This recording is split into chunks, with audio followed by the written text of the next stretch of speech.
more. Weather, So yeah, the weather is not good as it was.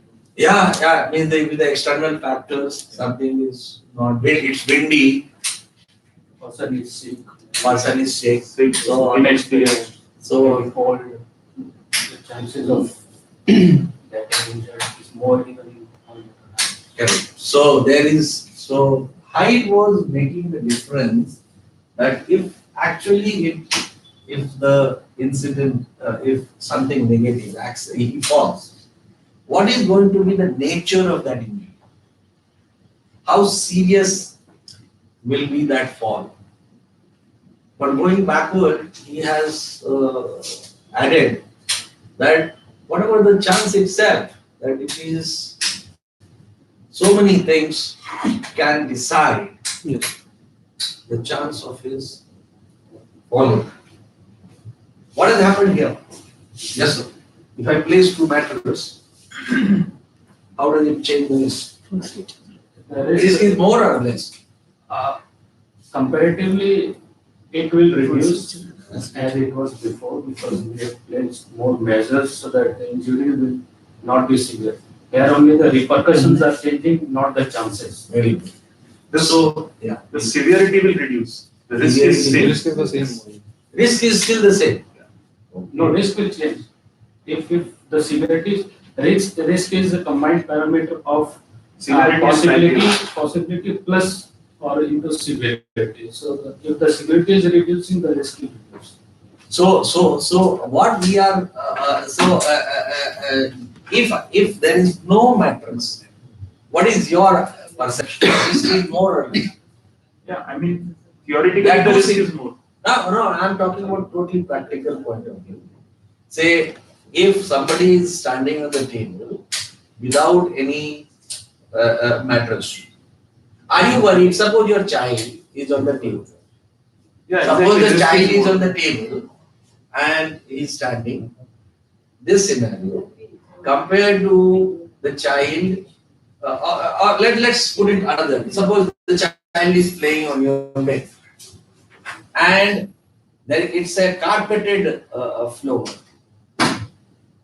Now, where you and in another case it is a bare floor. Where do you perceive the risk more? So we can rephrase it like the likelihood will remain the same. Severity will reduce with the mattresses. Yeah. So that means the risk is reducing. Even if once we place the mattress, the risk is reducing.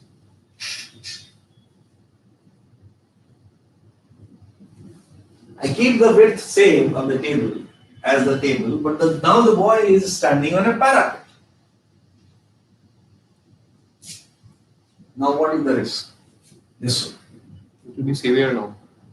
It is increasing. So what we find that the risk is oscillating basis various factors. That's right. Okay.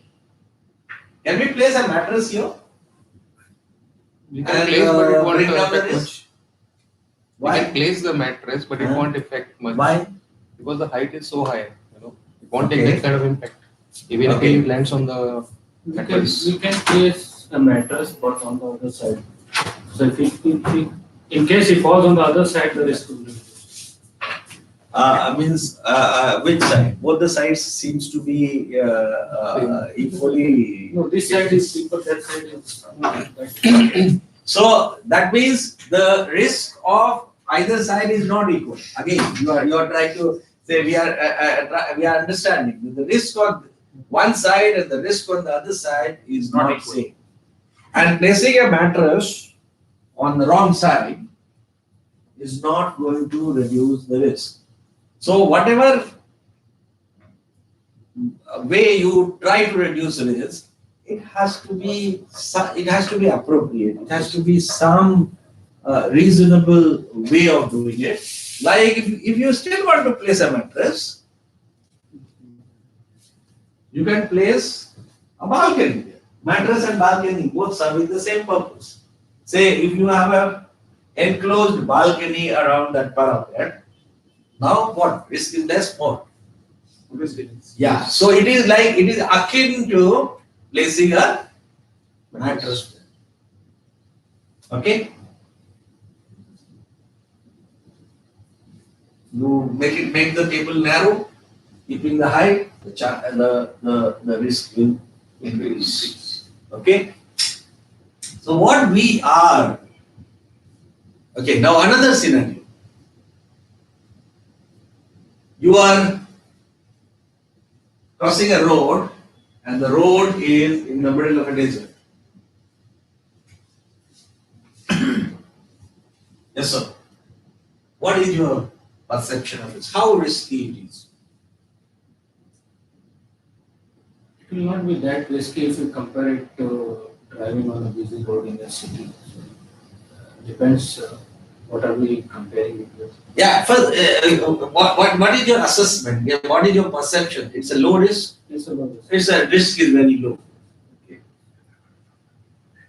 But if it is not a desert, it is as you say, it's a town. Little more than the desert. More. The risk is increasing. The severity will be same, but the likelihood will be more. So the risk will increase. And if you're in a metro city with a busy road, Higher vehicles up and down, going up and down, then your risk is further increased. So what, with all these examples, what basically we are understanding that there are several factors. There are several factors. It may be the competence level of the persons who are involved in the activity, their physical, mental conditions, the environment, the external environment. They are all contributing this to this risk, and the risk is oscillating as you keep changing the person, you keep changing the scenario, you keep changing the external factors. The same activity, same job of standing on a table, the risk keeps on oscillating. Okay, and if you look at them more closely, what you have been doing, you will find that all the factors, they were falling under two broad categories. One set of factors, they were changing the chances of any accident taking place. You do something, then either the chance was increasing or decreasing. And the second set of factors, they were varying the magnitude or the consequence, the severity, whatever you say, the repercussions of the negative things taking place. Okay? If you have a fall, how bad is the fall? That's the repercussion. That is the intensity. So these all factors were falling basically under two categories. So we have a little more formal now, little more structured understanding of risk. And what is risk? It is a combination of the likelihood of occurrence of a defined hazard and the magnitude of the consequence, that is the severity of that. So there are broadly two specific terms there: likelihood of the occurrence and the consequence of the occurrence. Okay. Another word which find its place there is a term called hazard. Now let us try to understand what is hazard, because many a times we keep using this word interchangeably with risk, and we don't pay much attention whether we are using it right or wrong. Sometimes where we actually mean risk, we keep saying hazard. Where we actually mean hazard, we keep using the term risk. So let us understand what is a hazard.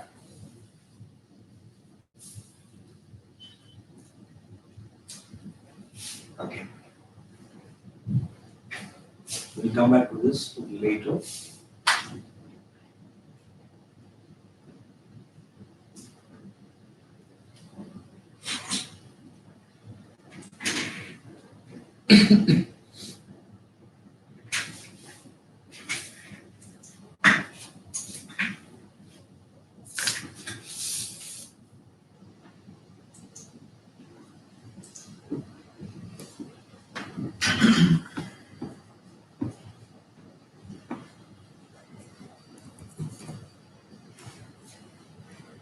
So we must try to understand what is hazard, because we sometimes get confused between these two terms. So to understand this, let us take some examples and see if we can differentiate. Suppose you are climbing a ladder. So what is in this scenario? You are working at height and you are using a ladder. So what is the hazard in this case? What is the risk in this case? Hazard of falling. What is the risk? Basically, risk of falling, and the hazard is that the ladder is not secure. Yeah. So hazard is unsecured ladder is a hazard, whereas falling and having an injury, that is the risk. So an unsecured ladder is a hazard which creates the risk of falling. Similarly, if you have some oil patch or a grease on deck, so that's a hazard. Okay, that's a hazard. And slipping on that surface is a risk. Okay, because hazard don't go up and down. It is a risk which goes up and down.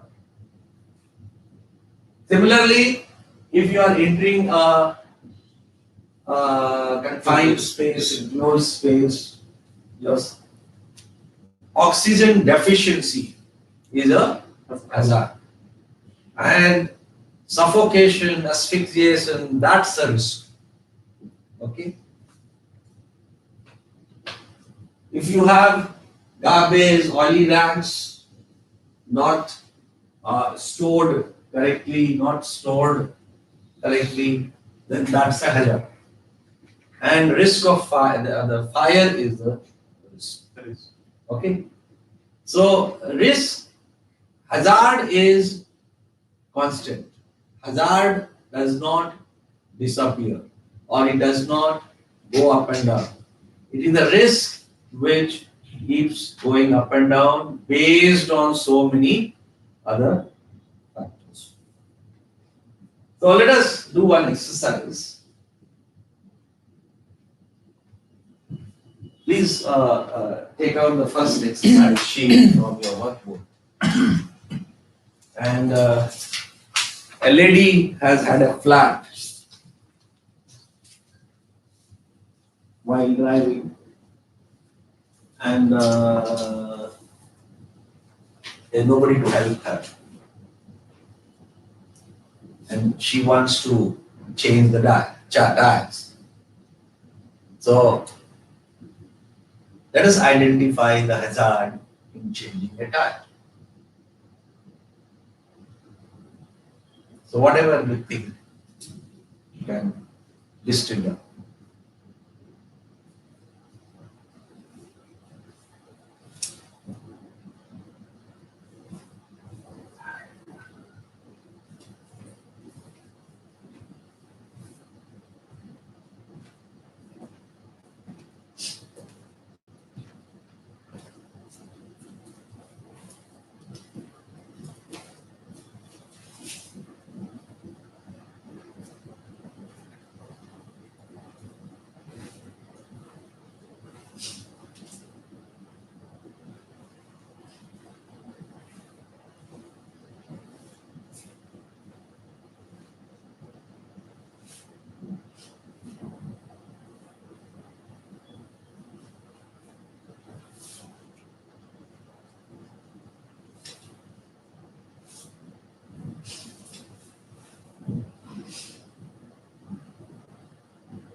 Yes, sir. Finish.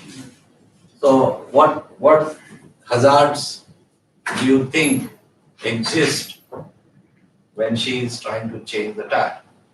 First thing, where she's placing the jack, that base is not so strong. So when it is taking the weight, it might actually fall down and cause this pressure or severe injury. Okay. It is one hazard which can lead to that kind of risk.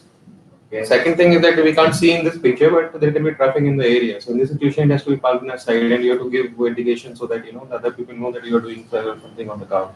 Okay. So it's not so clear in the picture, but that can also be a hazard associated.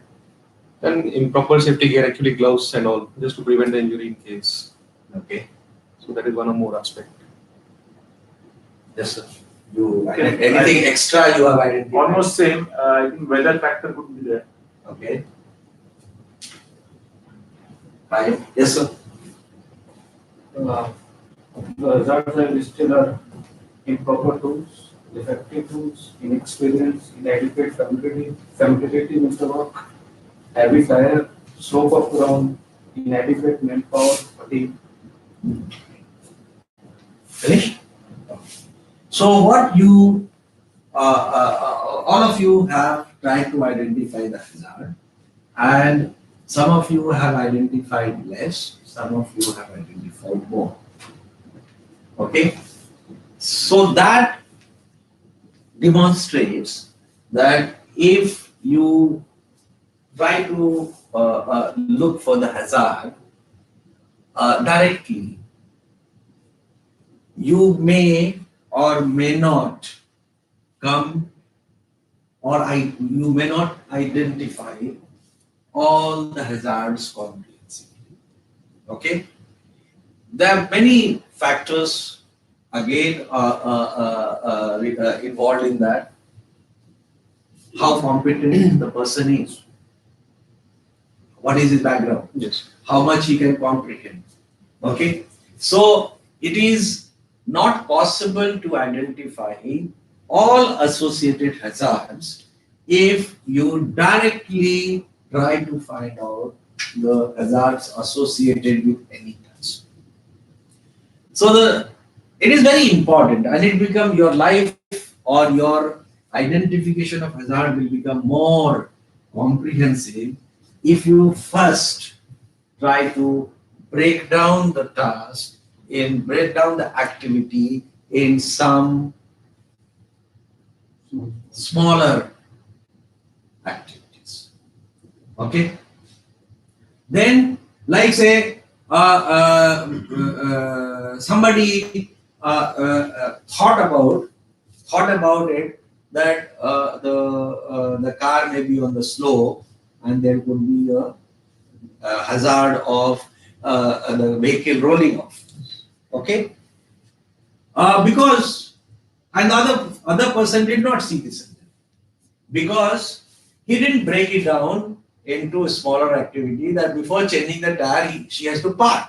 She has to park at a safe place, and she should choose the place with some thought. Otherwise, there will be a hazard associated with parking only. Forget about changing the tire. Okay, so it is very important that in any hazard identification, we should not approach directly. We should not try to identify hazards directly. We should try to break it into smaller activity and then try to look for what could be the problem there, what could be the associated hazard. So to understand again this the same scenario, to much better and to identify all possible hazards, let us try to do the second exercise, that let us try to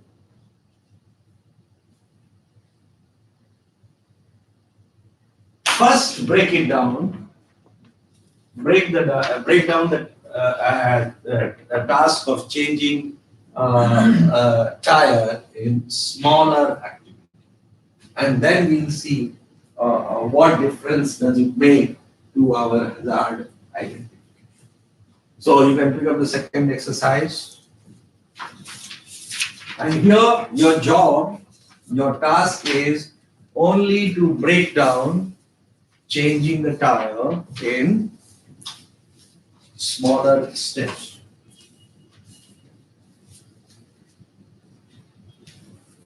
Seems all the ladies are having trouble.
Completed?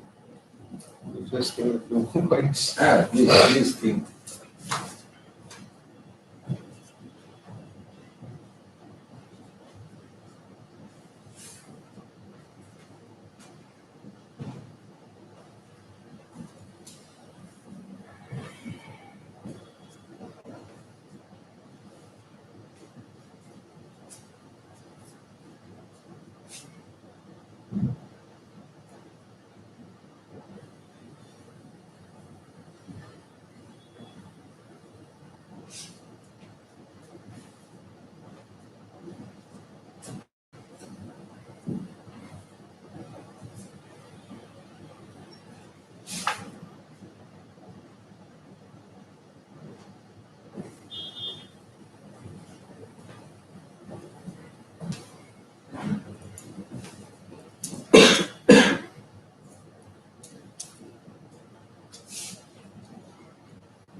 Okay. So what are the steps you have? First thing is about parking the car, like we discussed earlier. So main thing she has to consider, like it should be free from the traffic area, not on a slope, Okay. and have proper footing for the jack, and so that the car doesn't roll off also. Proper side of the road, and then she has to put some markers, traffic markers. Now they have this hazard markers. Let us concentrate only on the steps. We'll analyze those steps little later. So one is parking, or parking the car. Okay. Then second will be like familiarity with changing of the tire, whether she Okay. knows it or not knows it. Okay, fine. Then proper tools, whether she has it or not have it. Okay. So that is one more consideration. And the weight of the tires also like to be considered, whether she can do it or not do it. So that is Okay. also one consideration. That is one step more. Then once the tire is changed, then she has to check the proper tightening of the tire also, so that can also lead to accident. Just put it and drove the car off. Okay. So we have a few Fine. points. So first of all, one valid consideration you should do that rather than you should, when you are task based, when you are trying to identify the hazard in a activity. So breaking down should also be in the activity. Okay. Okay. So then you realize the hazards much better. So she has to park the car. So that's active. That's a sub activity. So that's fine. But familiarity and all that is all again external or the background factors. Fine. So what all activity you have decided? So initially, first thing would be parking in an appropriate place. Okay, then you have to arrange your spare tire and tools. So removing from, and then removing the tools, and then your PPE and knowledge should be required Okay. to proceed with Fine. the task. Then before you place your jack, you have to loosen the screws a little bit. Then you place your jack. Okay, so the location of the jack, and then lifting the vehicle. That's another task. Okay. Then removing the punctured tire. That would be the next task. Okay. Then putting a new tire, tightening the screws and tight, then releasing the load, Okay. and then fully tightening the screws, Okay. and then boxing up the tires and the tools. Okay. So altogether some about 15 tests. Around Okay. 8 to Yeah. 10. Yes, sir. What the steps you have thought of? Some steps are parking the car, then cordoning of the car, Okay. and remove tools and spare tires, Okay. then slacken the boots, Okay. jack up the car, remove deflated tire, fix new tire, hand tight the bolts, remove jack, then tighten the boots, keep the tire and tools back in the location, and remove the cordoning. Okay. Very good.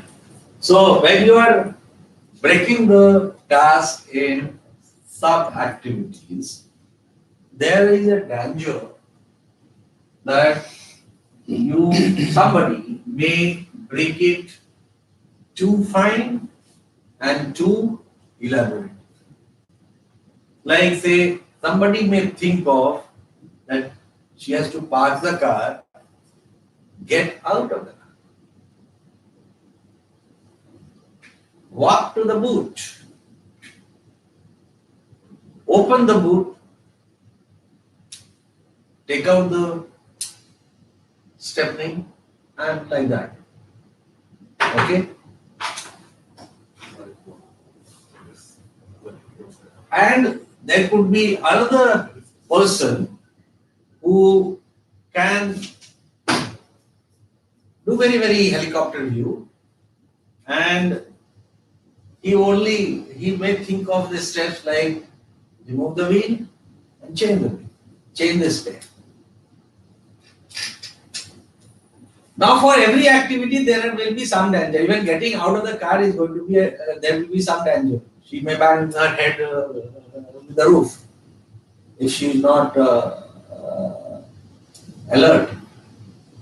She may get out of the car, there may be a brick there. Okay? So there is a danger that somebody may break the task in very, very fine activities. And that will give you unnecessarily large number of job steps.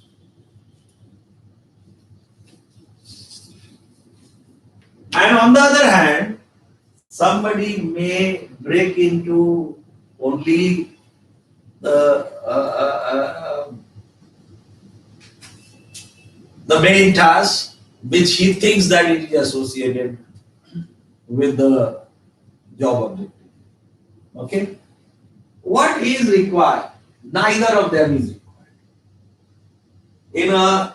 When you are trying to identify meaningful hazard,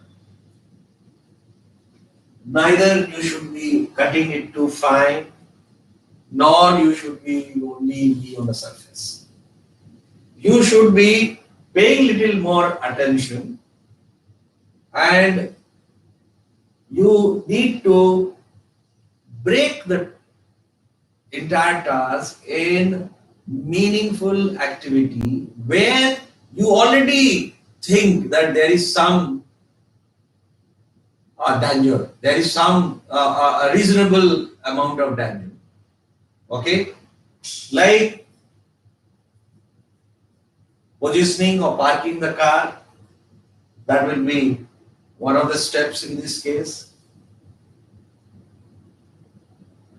When she is removing the spare tire and bringing it to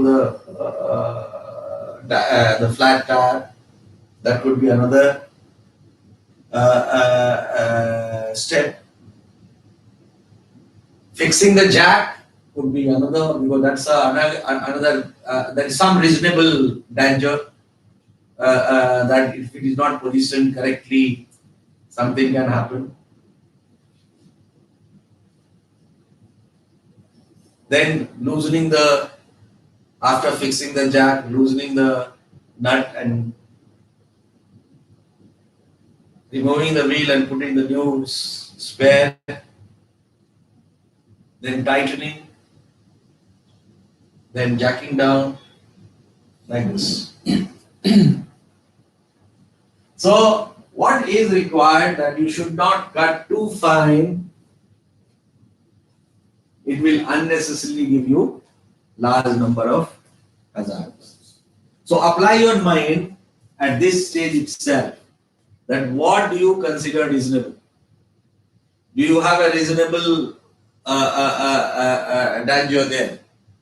Yes, sir. But that will also depend on your past experience. Yes. Maybe you got injured while opening the boot only. Yeah. So you will tend to include that kind of hazard into your assessment. Maybe you got injured while opening the door only.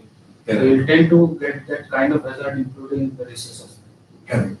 So, so your background, first of all, who is doing the risk, who is identifying the hazard will be one of the major factor to give you good outcomes.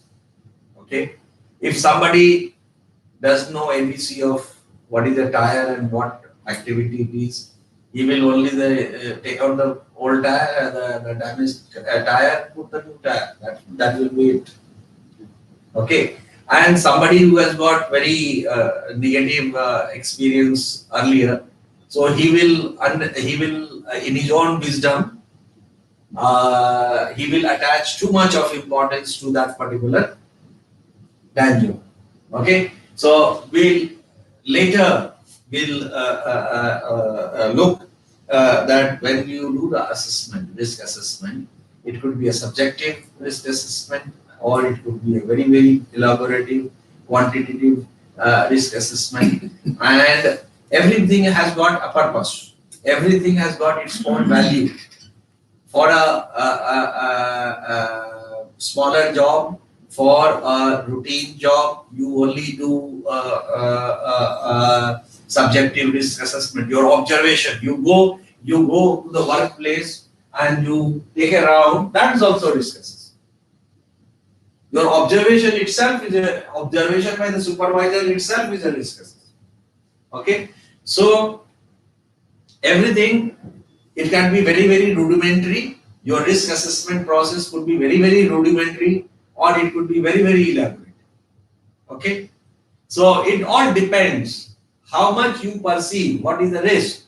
So something, when you are breaking down and trying to identify the hazards, you have something in mind. You are say, when you say check and position the car jack, that means you have something in mind that if the jack is not positioned properly, then suddenly the car will can fall and the vehicle can jump out of the jack and the person can get injured. Okay, so the breaking of the task, what we are trying to drive at, that you should not be cutting it too fine. So unnecessarily you will end up with large number of dangers, large number of hazard, and then you will say walking to the boot, or you have to be alert. So your control measures are only the alertness. All this will mostly depend on the experience of the person. Correct. So again, Cutting it too fine or elaborating to more steps definitely depend on the experience. Of who is doing the risk Who is assessment. doing the risk assessment? Correct. So that's what our suggestion is. Whoever is doing the risk assessment, he himself should not cut it too fine, or not. Neither he should cut it too fine, nor he should be too broad. He should have reasonable steps. You should have reasonable step. If in your wisdom, their number of steps are becoming, say, 20 steps, which has got a lot of danger associated, then the task itself is, it should be 2 tasks rather than 1 task. Okay, it should not be a single task. So one single task should not be broken more than, say, 5, 6, at the most 7, 8. That's it. If it is going to be more than that, then these tasks itself are 2 tasks. They are not same tasks. Okay.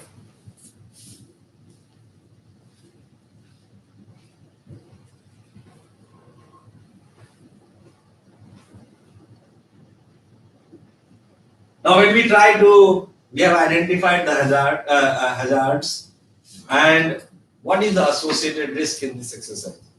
So, parking, if improper parking is a hazard, the risk is that you can have an accident by passing vehicle, or if it is not parked in the proper place, skidding, Goes slow or something. slope, then rolling off.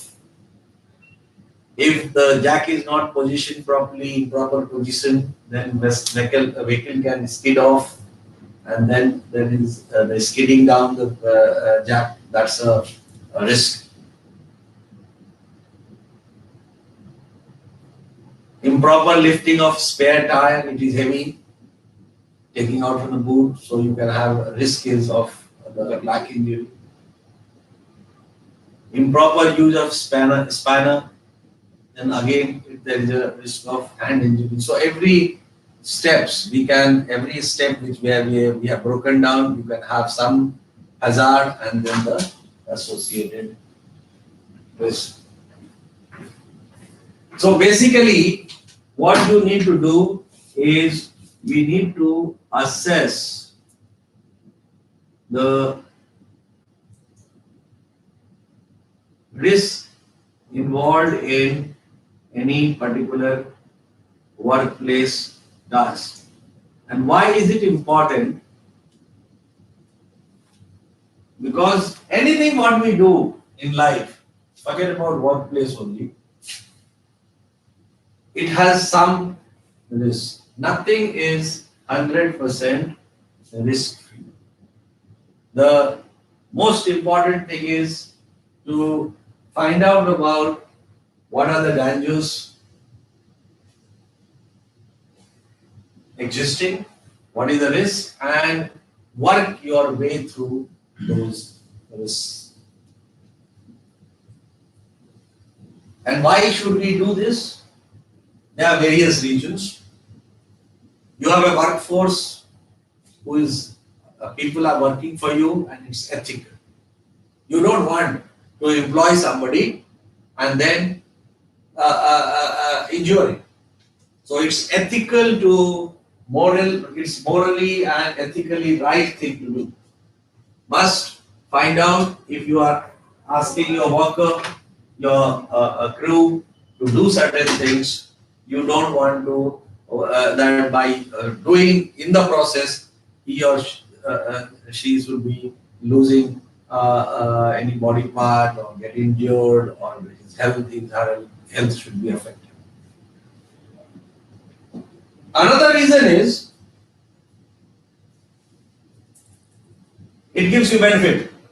Any organization, it's a commercial activity. Business is a the end objective is to make money. So it is financially beneficial. If you do a good risk assessment, your injury and accident rates will come down and your bottom line will improve. So that's another added objective for that. The third one, which I myself give least importance, the reason is that it's a regulatory requirement. It is a regulatory requirement originating from ISN code. So if you like it or you don't like it, you still need to do risk assessment, and all your actions, your shipboard operation should be based on what risk you perceive. So it is originating from ISN code.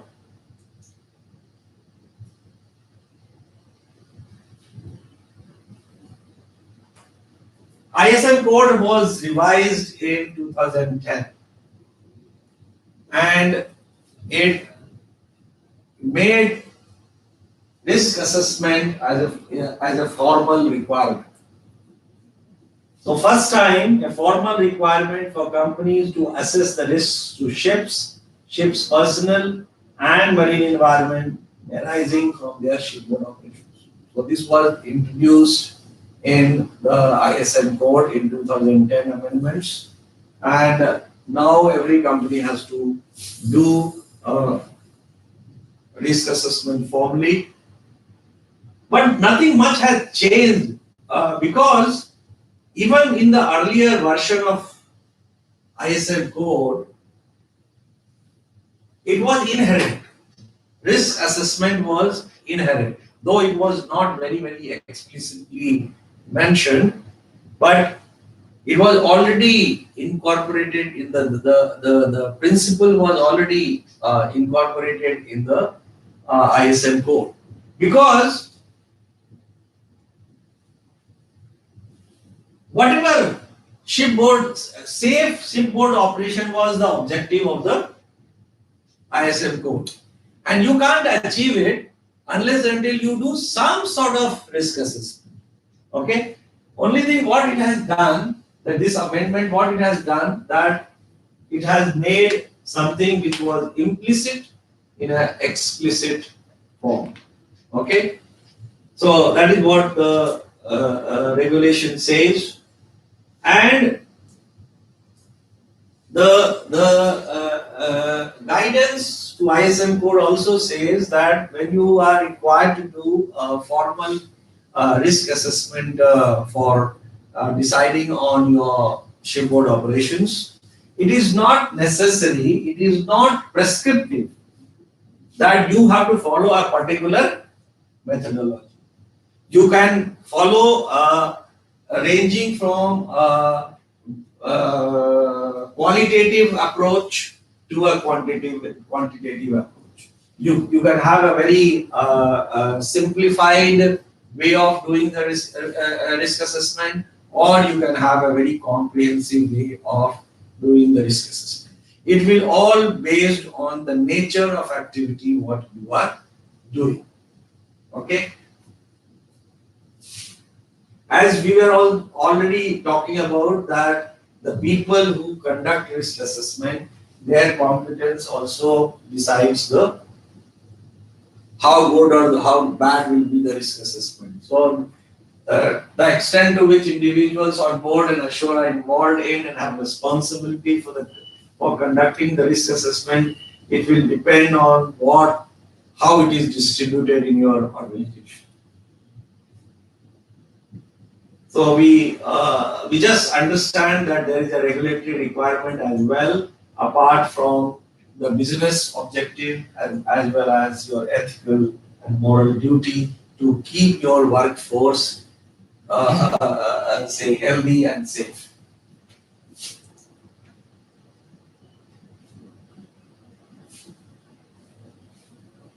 So basically, a risk assessment is a decision-making tool. What to do?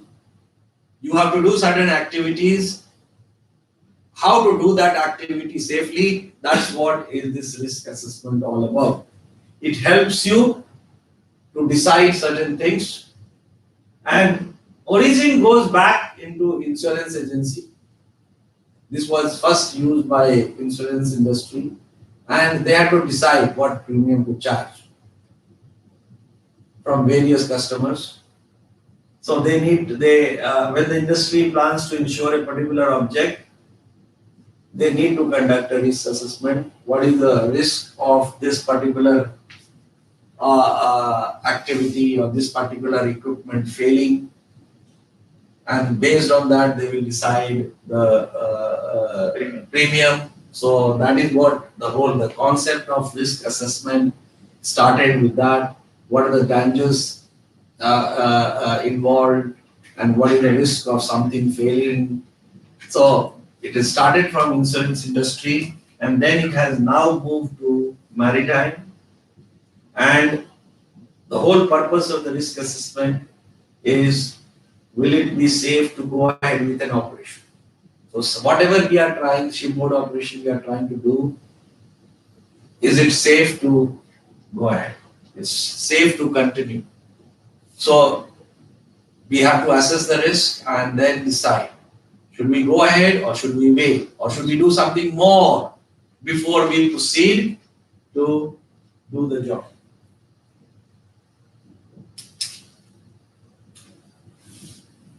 Before the ISM code came, IMO proposed something called formal safety assessment of ships in its rule making process, that all the IMO rules, they became risk based.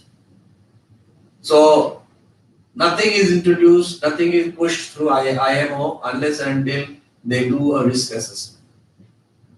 Okay, you may feel that some regulation is coming without proper thought, or so it's all the whole approach is now risk based. Should we introduce this legislation? Should we introduce this particular mandatory provision or not? So there is a risk assessment process under the formal safety assessment of ships, followed by IMO. And basically 5 steps are followed. We identify what is the danger. This danger poses what sort of risk and what is the estimate of that risk. Then the controlling those risks which has been identified. Then we have to do a cost benefit analysis. What is a cost benefit analysis? So suppose, any example you can see how a cost benefit analysis gives you say different control measures. Yes, sir.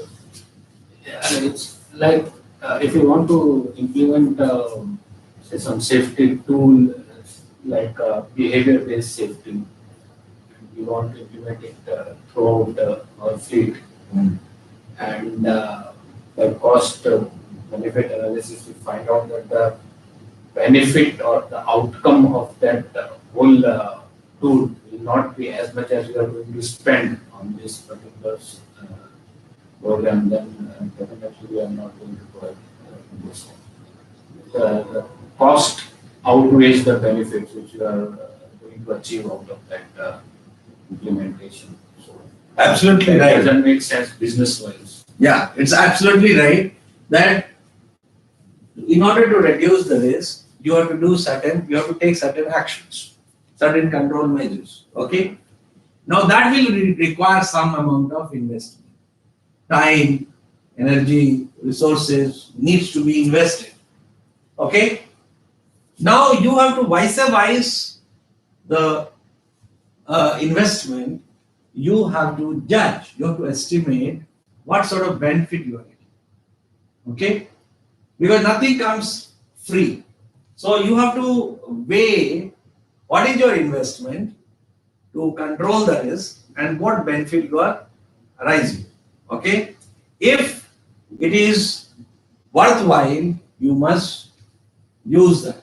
Otherwise, look for some other control measures.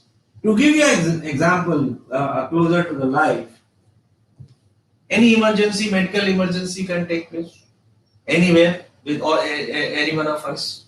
So what you have ambulances. Okay. So if some emergency takes place, medical emergency takes place at your home, you will dial the 100 and then the ambulance will come and take you to the hospital. Because some amount of risk is perceived. There is a danger that if you are not attended, then somebody may develop complications, may even be fatal. So that to control that risk of losing life, you have a control measure that you have ambulance service. But there is no ambulance parked next to your house or in the society. But if you are the Prime Minister of India, 24 hours there is a ambulance parked wherever he goes in his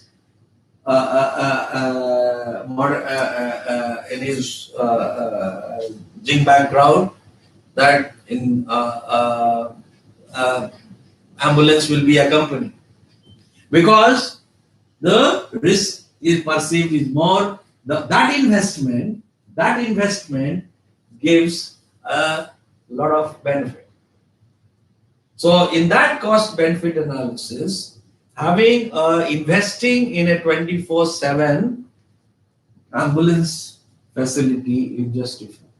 So all your control measures is based on this cost benefit analysis. So that's a very important part of your risk assessment.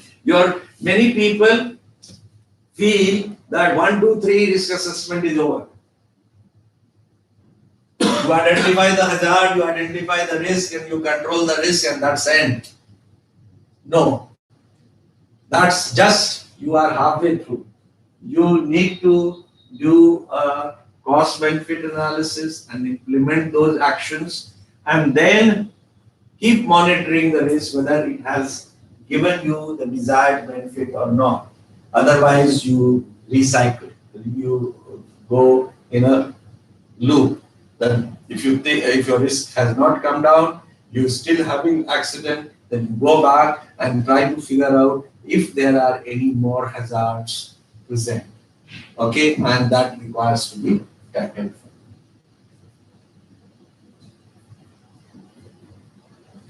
So this we did.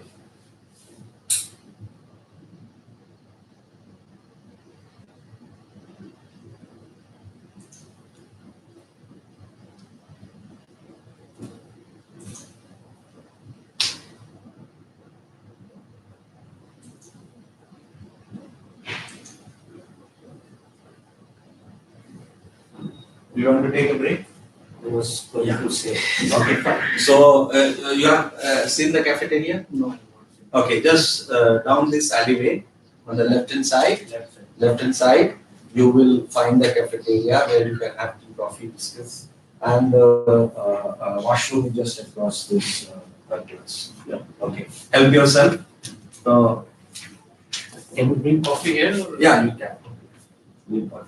And the premises are smoke. Yeah.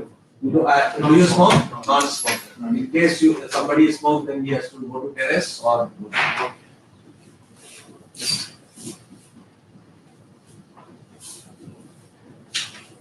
So Bhupender, how is going? Fine, sir. I'm just getting used to do now. Okay. It's all different. Fine. And the class is going smoothly.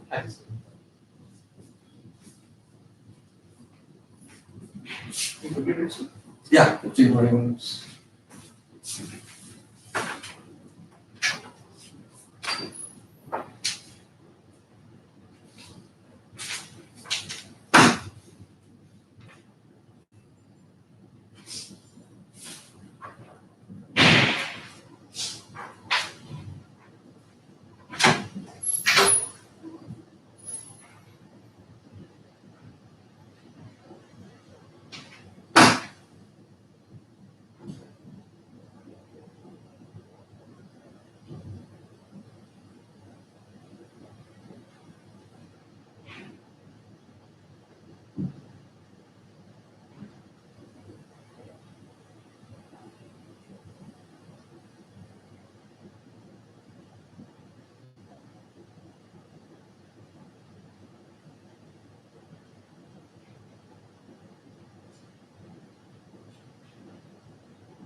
अपने office से बड़े बड़े चाहे देखो नहीं तुमने brick बहुत डाला ब्लैक कॉफी अच्छी आता ही ब्लैक कॉफी जो है ना अच्छा है फ्रेश फ्रेश बीन नहीं है नहीं पोर्टेबल बीन्स है बीन्स नहीं सीसीटीवी बीन्स है ना ये? हमारा बीच में टेस्टर नहीं किया था क्या कुछ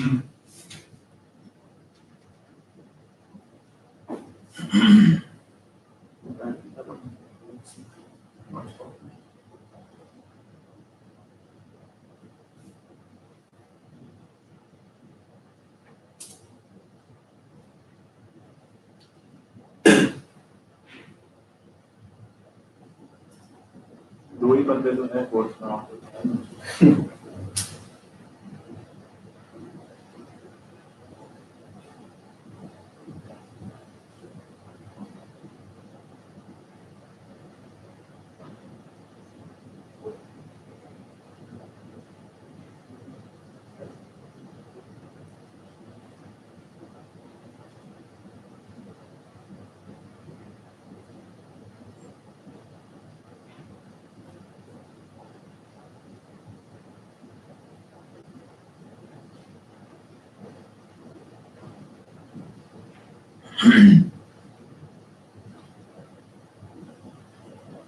भावेश पहले यही था ना सिम्स में पढ़ाता रहे पढ़ाता था कि कुछ इधर का मैनेजमेंट का कुछ था उसका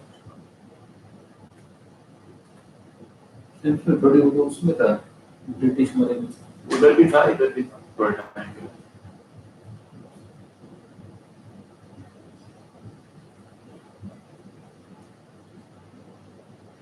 आई थिंक ट्रेनिंग भी लिया उसकी थोड़ा शायद I'm not sure.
तो ये समझा कौन इसने तो ये समझा किया ना Yes. तो फ्री में करवा दिया यही है केस में। हाँ केस में कॉपी सही है। ये होता ही तो सिर्फ सुनी बैठ इससे तो नहीं ओनर्स से तो पैसे लेते हैं इससे तो बन गया है पहले दीदी था ना इनके पास हाँ तो उनके लिए इन्होंने चालू किया था इन हाउस कोर्सेज के हम्म। तब से वो इंस्टीट्यूट बन गया फिर डीजी अप्रूवल ले लिया और अभी काफी कुछ एक्टिविटीज बीत के ज्यादा नहीं है मेरे पास। हाँ नहीं है शायद सैमो को भी बनाया नहीं मैंने। नीचे पूरा टैंक बना है यहीं पे है। नीचे बिल्डिंग अच्छा यहीं पे ना। यहीं पे हाँ यही कहीं पे थोड़ा चेंजेस हुआ है इसलिए मुझे भी याद नहीं है फिर मैंने बहुत कोर्सेज किए सर मैंने ये सब में एक शिफ्ट किया था तो कम से कम 7-8 कोर्स करवाए थे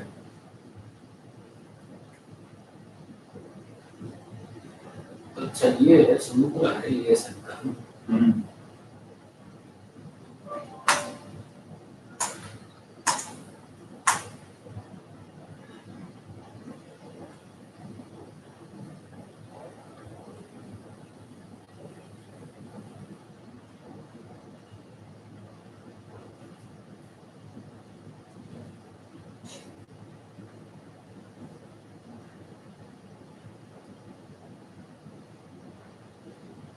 सुबह सुबह पांडु ने पकड़ लिया बेल्ट के लिए सिल्वर ने कहा हाँ। हमारे नहीं तो पकड़ा ही गया। कितना कितना फाइन बेल्ट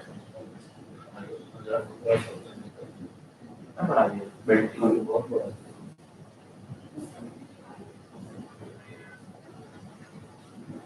तो पहले कॉफी कर देंगे। नहीं फोटो खींचा फोटो खींच के क्या किया? मुझे तो नहीं समझा क्या किया उसने ऑनलाइन डाला होगा फाइन ऑनलाइन आएगा वो या फिर उसमें जाएगा ना वो वाहन वाले उसमें। वही मैं अभी ढूंढ रहा था मिल नहीं रहा था मुझे फोन इतनी जल्दी नहीं है बट आजकल कॉफी नहीं काटते ना मोस्टली।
बीस अगस्त 200 रुपया 200 रुपये का इसमें मेरे बहुत सारे फाइन थे जो तो सब निकल गए यार कैसे निकलते हैं? 8-10 हजार रुपए का फाइन था मेरा ओवर स्पीडिंग का अभी खाली 1200 ही दिखा है वो भी 2017 का दिखा है तो 8,000 का कैसे निकला वो? पता नहीं ऑटोमेटिक निकल गया इसमें बहुत थे फाइन मेरे को 10,200 रुपए फाइन कौन से साइड में गया वाहन वाले? हाँ वहाँ ये अपना महा ट्रैफिक चालान .gov.in अभी लेटेस्ट फाइन आ गया है इसमें, उसमें मेरा भी फोटो खींचा है उसने। 200 रुपये का है खाली। उसको बोला मैंने, यार सर हम नेवी में जॉब करते हैं, क्या आप फाइन मारते हो? बोला सर दूसरी बार आपका गाड़ी देखूंगा ना, आपको नहीं बोलूंगा। अभी क्या रुका दिया है तो हमारे स्टाफ वगैरह देखते हैं, तो नॉमिनल फाइन मारता हूँ। अभी उसने मेरा फोटो लिया, गाड़ी का आगे पीछे से लिया, ये देखो। उसको दिखाने का नहीं सर ये। तो उसको बोला भी, मैंने बोला सर आपकी तरह ही हमारा भी काम है ना, नेवी में पैसे वैसे हमको मिलते नहीं है, आप फाइन लेते रहते हो। इतना झूठ बोला सर, इतना झूठ बोला सर। ये देखो फोटो लिख लिया। वो पूछता है ये क्या है साहब, ये कैसा ऐसा क्यों है? वो मैंने बोला सर वो भाई का काम है सर। थोड़ा ईमानदारी वाला नंबर नेवी लिखा हुआ है तो किसी दिन पकड़ा जाएगा ना, नेवी लिखा हुआ है बस। ए है कि क्या है? ये है लेकिन वो डेकोरेटेड है। पहले बहुत शौक था ना तो ये सब करता था मैं। अभी थोड़ा ईमानदारी वाला नंबर प्लेट डालना पड़ेगा। हाँ एडवांस हो गया। Enter last 4 digits of GCS in India कहां से है? वो नंबर बताना। वो तो कहां से लाया? मैं अभी देखा मेरे पास था इसमें। ये तो गलत है, ये क्यों जरूरी? पहले नहीं था, पहले मोबाइल नंबर से आ जाता था। लास्ट 4 डिजिट्स ऑफ जीसीएस और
So do we have a Wi-Fi access here? Yeah. You want it? Yeah. Seems new. But you require password after tell the ID first. Okay.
तो मस्त में है। Office कहाँ पर है इनका?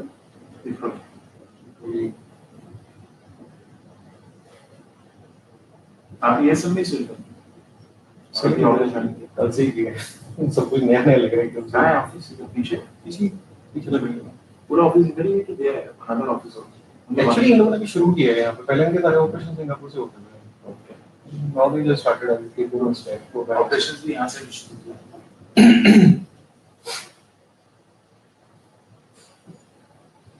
तो अब तो बॉम्बे से ही हो गया। हाँ। पहले मेरे को पूरा शिफ्ट ओवर करना पड़ेगा यहाँ पे। आप कहाँ रहते? Aligarh UP.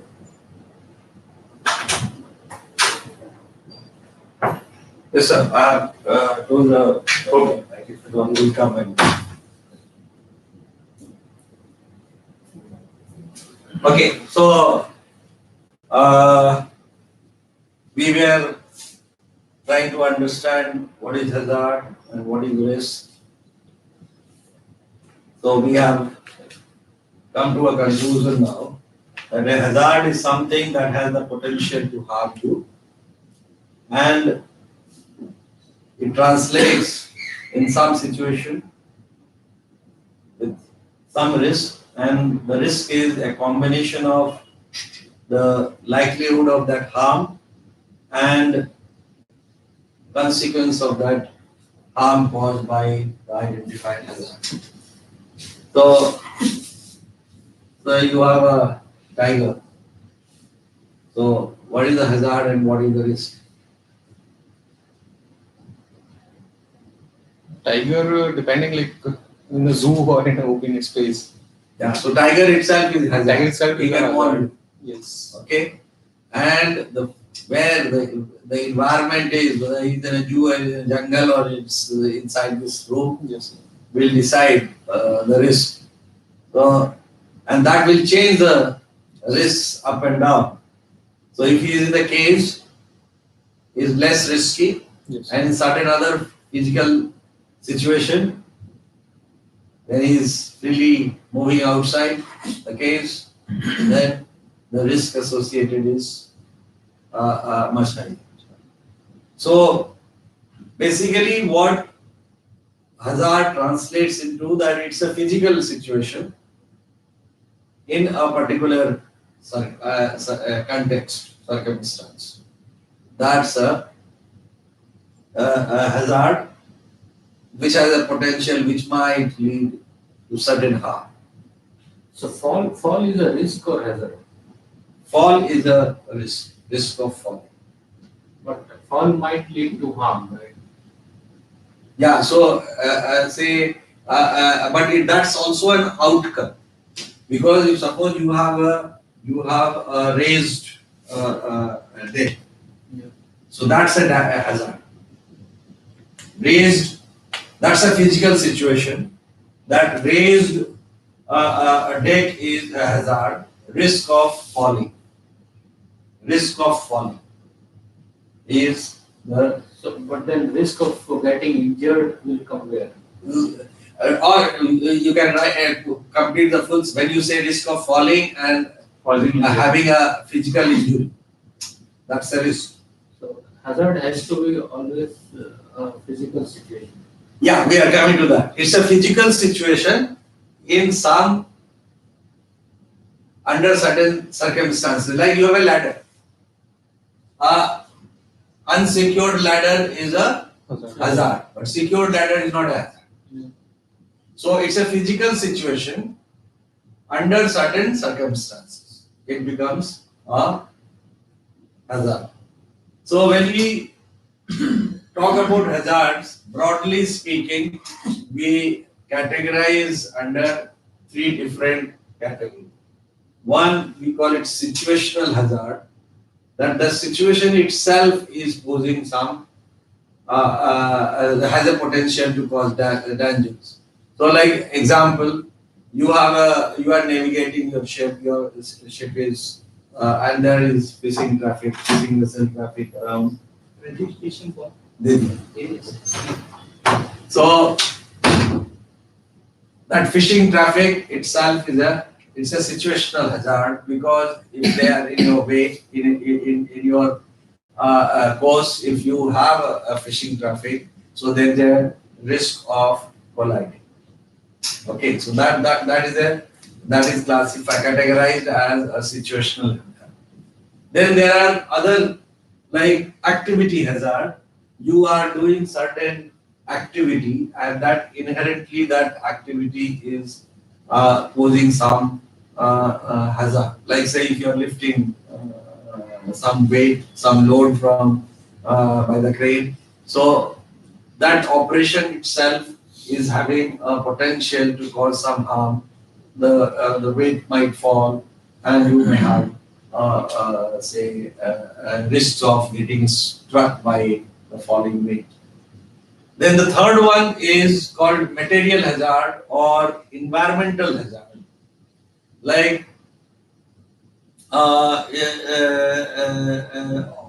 it is also it is classified as engineering hazard, that that particular material itself, the substance itself, has got inherent potential to cause damage, like oxidants, some chemicals like that. So they are engineering hazards. So broadly speaking, you have three different sets of hazard.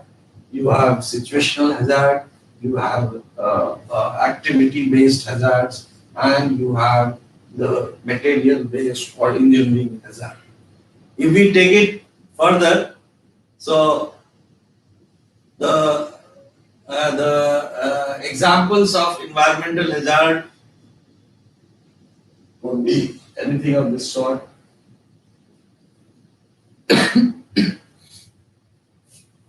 Extreme heat, extreme cold, illumination, poor lighting, oxygen deficiency, toxic atmosphere, dusty condition, wet environment, any spill. So they will fall under the category of environmental hazard.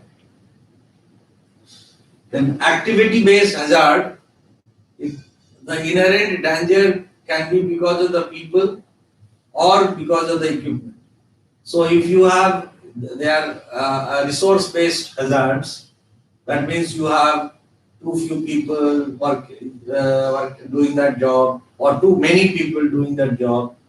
The workers, the people who are doing, they are not trained, they are not experienced. Enough supervision is not there, insufficient supervision. You don't have enough spares, or the unsuited spares, lack of technical information. They are all resource-based hazard, either human resource or any physical resource to do that job. And similarly, you could have equipment, say, when you are doing that activity, you can be physically harmed by the energy source. Okay, so then again, there could be caught between, struck by, fall from above, fall from the same level, slipping, tripping, shock, any energy release. So these are also the activity-based hazard or the physical hazard.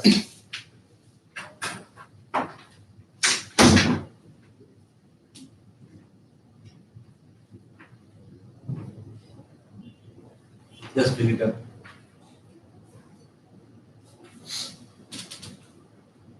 Walking, climbing, platform is in motion. You are constricted in space.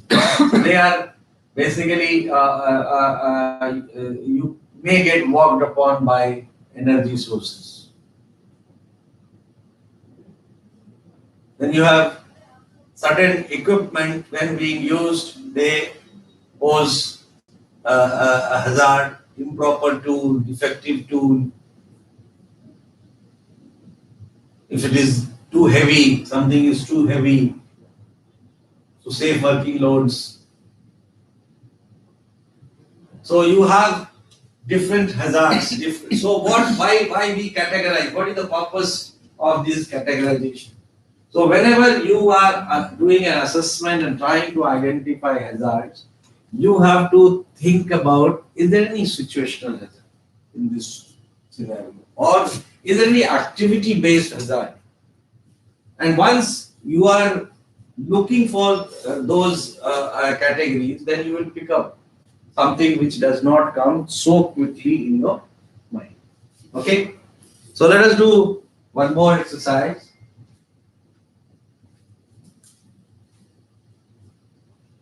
You don't have to, you have a sheet there.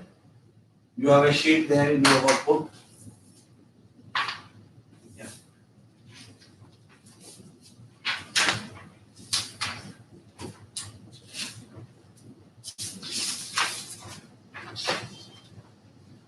Hello.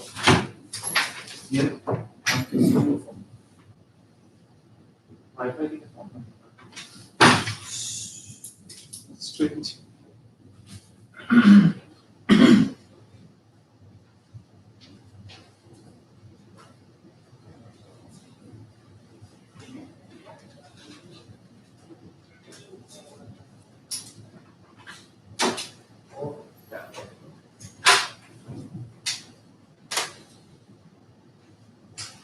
So you have to identify the hazards present in this scenario where some relief valve test rig is there and workers are trying to do the testing of a relief valve.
Okay, Pinder.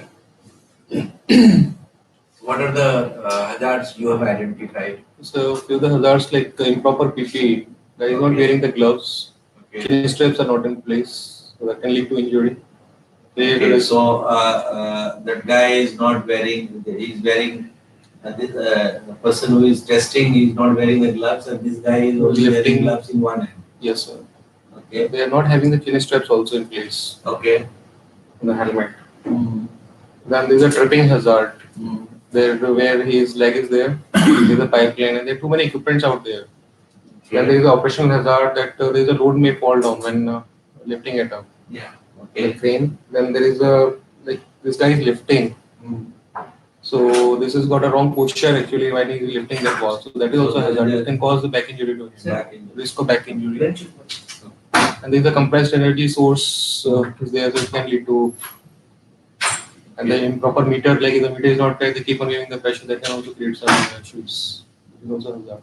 Okay, and the guy who is testing, he is unaware of the person who is at the back. Yes, sir.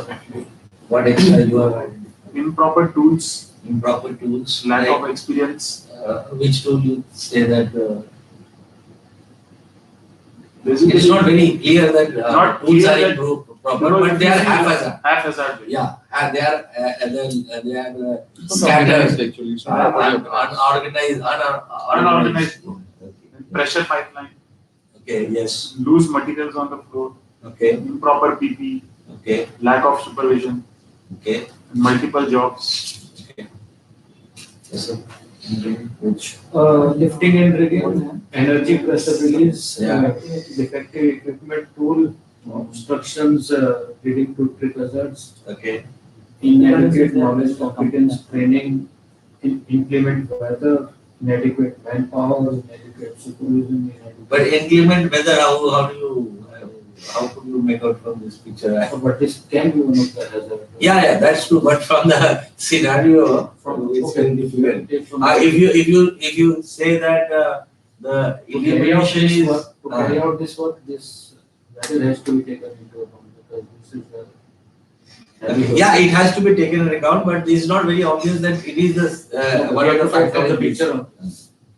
So you could say that probably like the lighting is only following in one side, so illumination on the other side is not so well. On the left hand side you can see more light, whereas the right hand side is little less.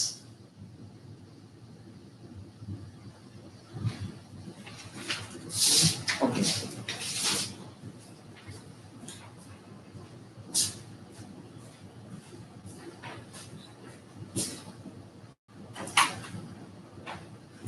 Thank you.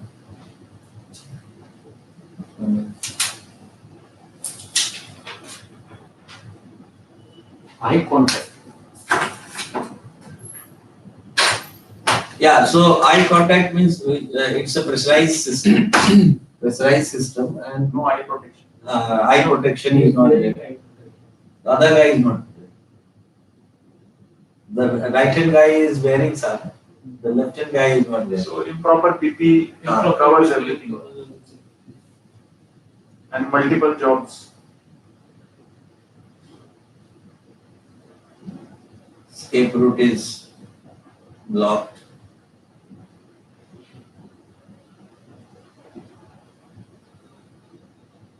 Escape route. So this is Abbas caution where it is that door. No, it's a rear protection area.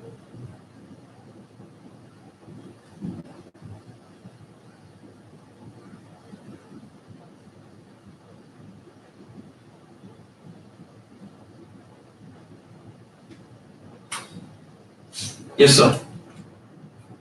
Let's do the next exercise. One more exercise for hazard identification.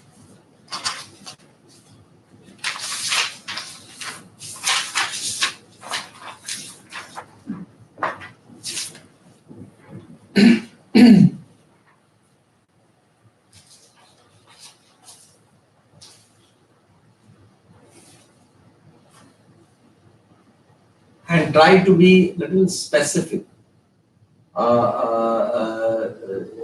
Generic way we understand that say BP is not okay, but what is not okay, that we should pinpoint. That's the part of the exercise.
Yes, Bhupinder.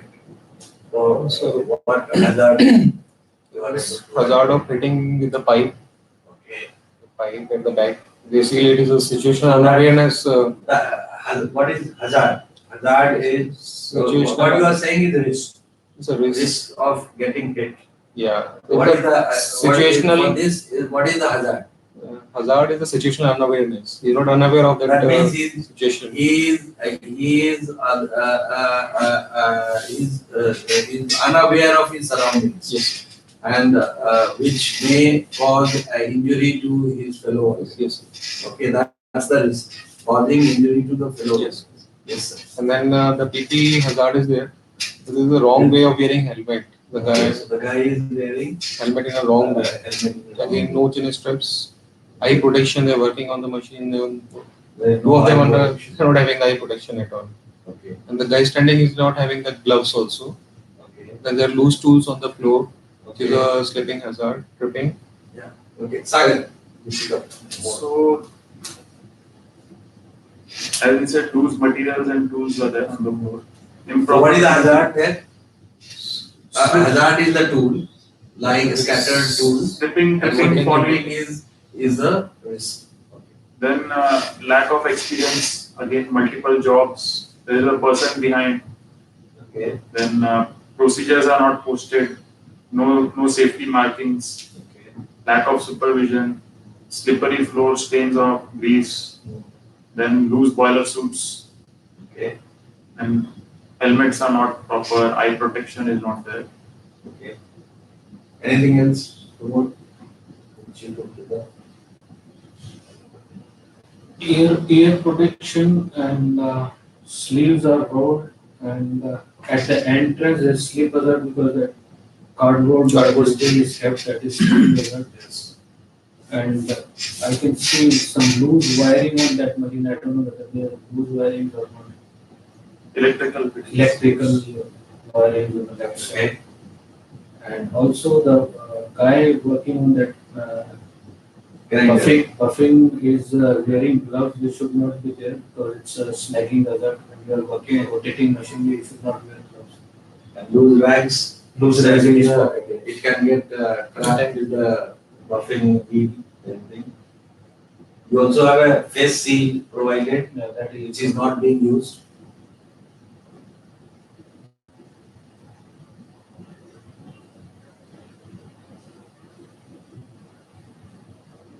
Very good.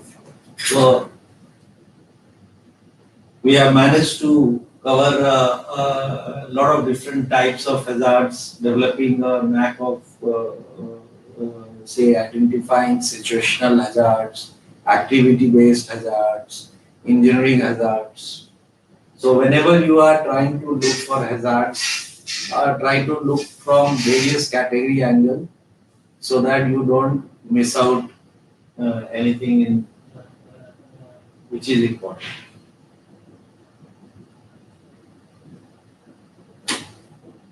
Whatever you say, there is no guarantee that your risk identification of all hazards is going to be complete.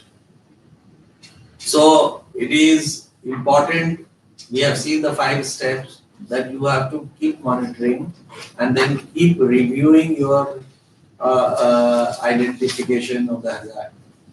Okay, because you can never be 100% sure that you have identified all hazards which are present. So it's a continuous process, and any hazard identification should be periodically reviewed so that you identify either you have missed out something or a new hazard is it's cropping up.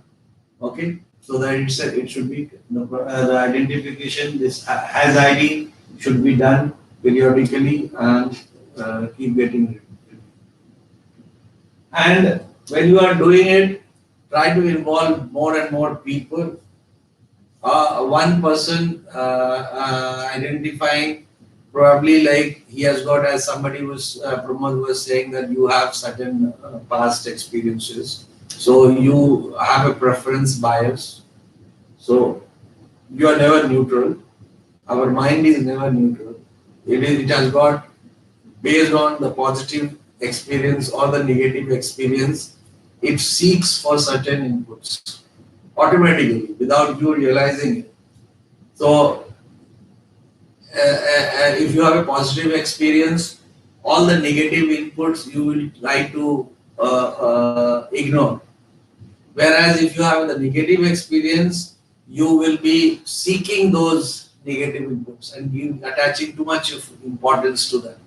So we have a preference bias. All of us have got a preference bias, and to eliminate preference bias, one of the important thing is to make it a team effort, so that whatever you are identifying or you are not identifying, both, it is picked up by your teammates.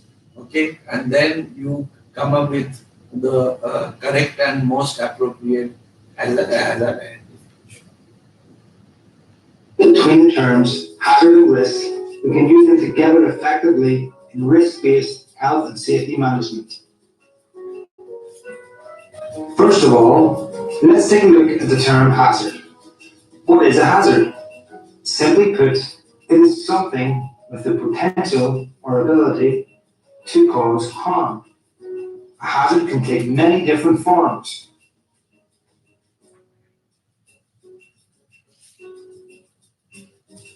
Common examples of hazards could be things like substances, such as harmful chemicals, energy sources, such as machinery with moving parts, work practices, such as working at height on a ladder, or lifting and moving materials with a forklift truck. Okay, so if a hazard has the potential to cause harm, then what is risk? Risk is the chance of that harm actually being caused. In other words, the probability that someone will suffer injury or illness due to an existing hazard. It's important to note that when we perform a risk assessment, we generally consider two important aspects of risk. Number one, the likelihood of the harm occurring, and number two, the severity or the degree of harm that may be caused. This allows us to put in place proportionate risk control measures. Let us look at a simple workplace example. Our water cooler on the factory floor has a leak. This has created a puddle on the floor, which is now a slip hazard. If we don't remove or control this hazard, there's a significant risk that someone may slip and injure themselves. On the other hand, if we had identified the potential for harm and put suitable control measures in place, such as barriers, the chance of someone slipping in the puddle would be very low. So, although the hazard still exists, the actual level of risk to employees would now be greatly reduced.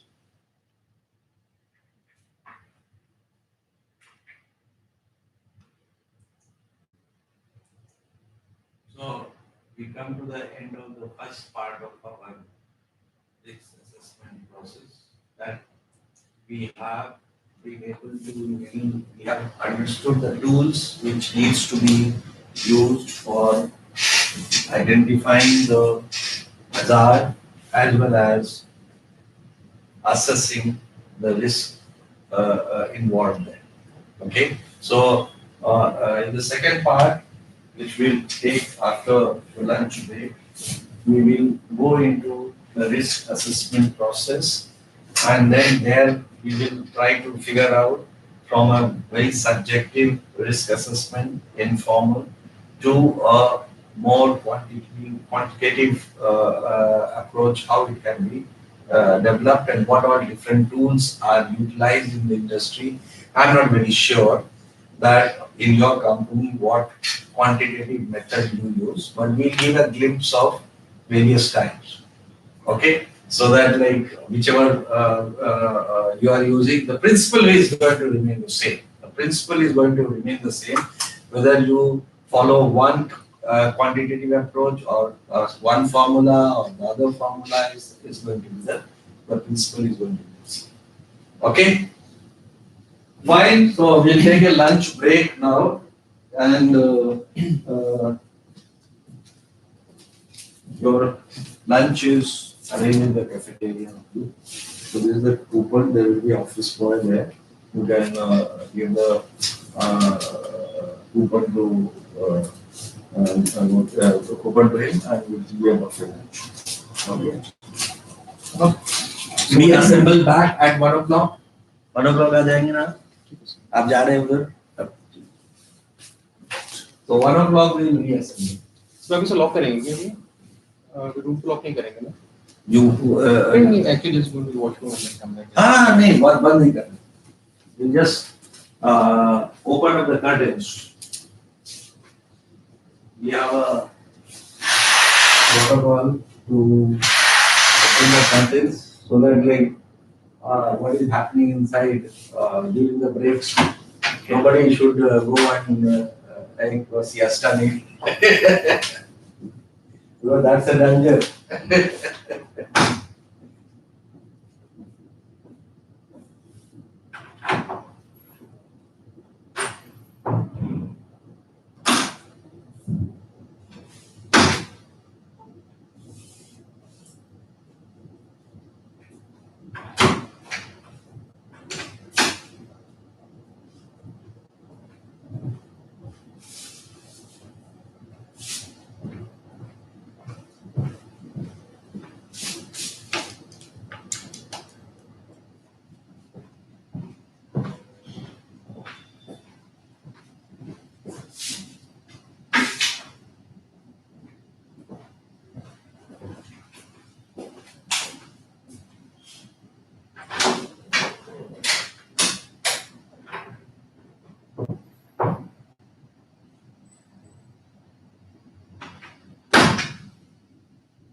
हाँ पहले ये यहाँ पे खाना होता था cafe next row नीचे पे ये नीचे इनका कैफे है प्रॉपर होटल जैसा अच्छा पैसा ज्यादा लगा बंद कर दिया। इनका ही था अभी शायद ये लोग टाइम सेव करने के लिए इधर लेते हैं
फिंगर है अब तो. नहीं अभी आया है अच्छा.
इनकम टैक्स का नहीं भरेगा। मेरा भी बाकी है। क्या क्या डिटेल्स मांगते हो, मिलता ही नहीं।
क्या हुआ?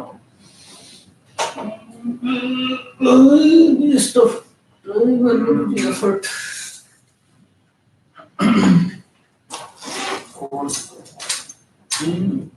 It is just like a refresher. अगर हम थोड़ा सा 2 दिन का टाइम निकाल के स्लाइड्स वगैरह देखेंगे तो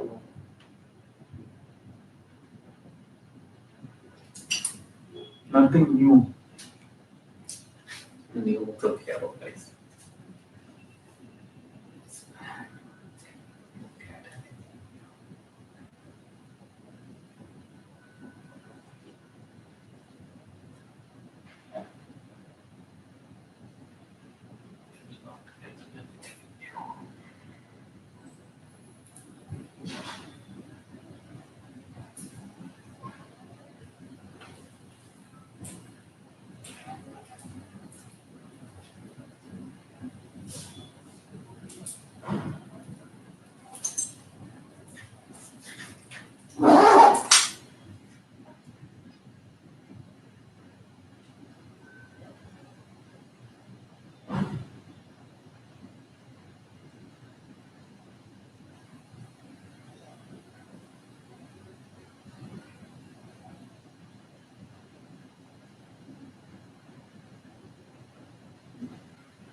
हेलो बोल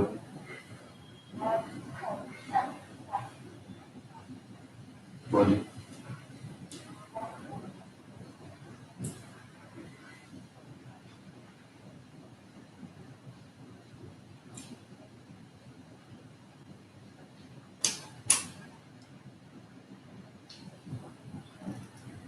कौन सा म्यूचुअल फंड 15 to 20% दे रहे हैं?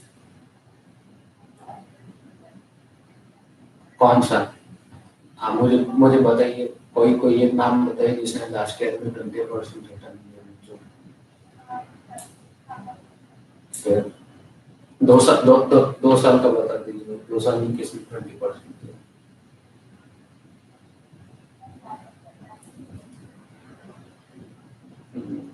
तीन चार साल का, 2 साल में, 2 साल तो हाँ तो 2 साल में तो 20% डाउन हुआ सर। हाँ तो अभी तो और डाउन जाएगा ना।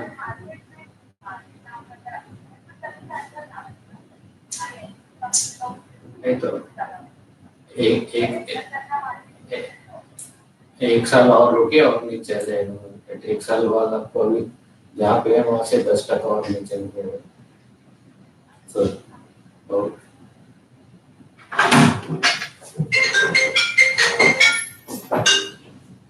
So,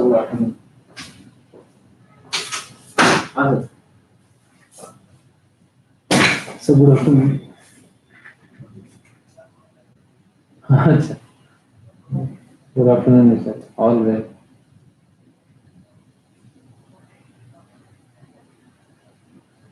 Okay. Okay.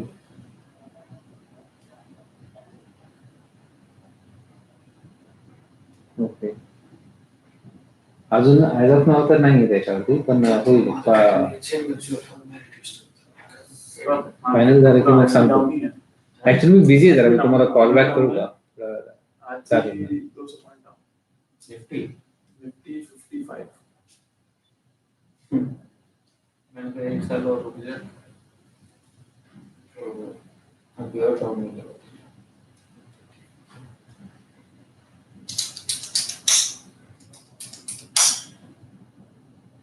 हाँ मैम, हाँ मैम, बहुत पैसा बहुत ठीक है, हेलो, खाली होते हैं। कोई नहीं